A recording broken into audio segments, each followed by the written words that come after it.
This is BBC World News. Now, reporters.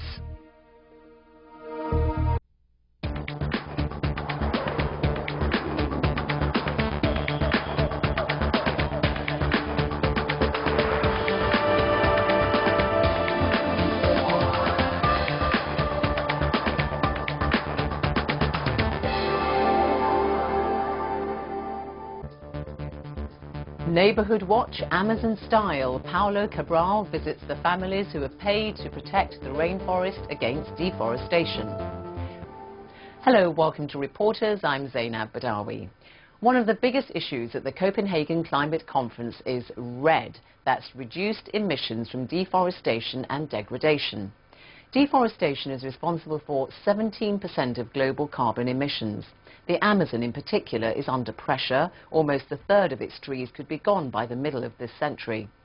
The Juma Reserve in the Amazon is a pilot project, one of the first. It covers more than 1 million acres, which are home to at least 300 families. The BBC's Brazil reporter Paulo Cabral has been to visit. Earning a living is tough in the jungle. Paulo spends weeks at a time deep in the forest gathering oil from the Copaíba tree.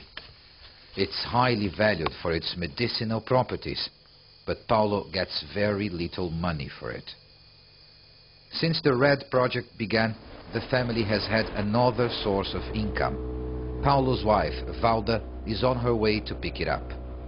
In exchange for guarding the forest, the family gets a monthly allowance of $30.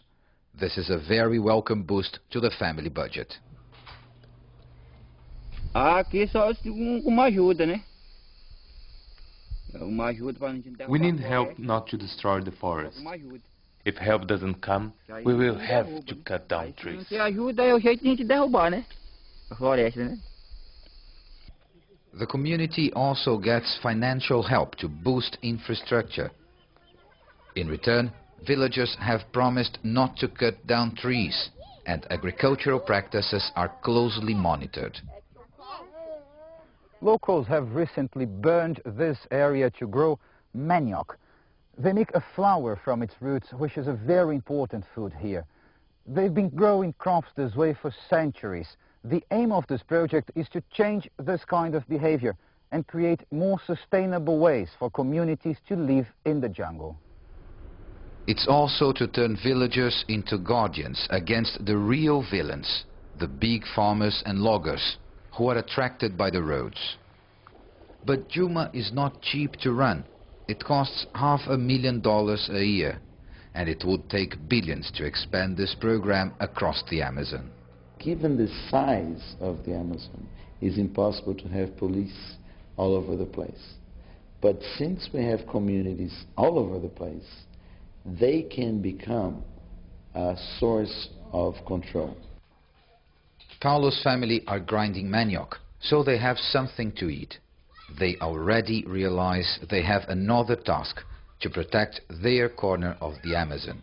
But if REDD is to work internationally, there are many hurdles to overcome. Paulo Cabral, BBC News, Amazonas.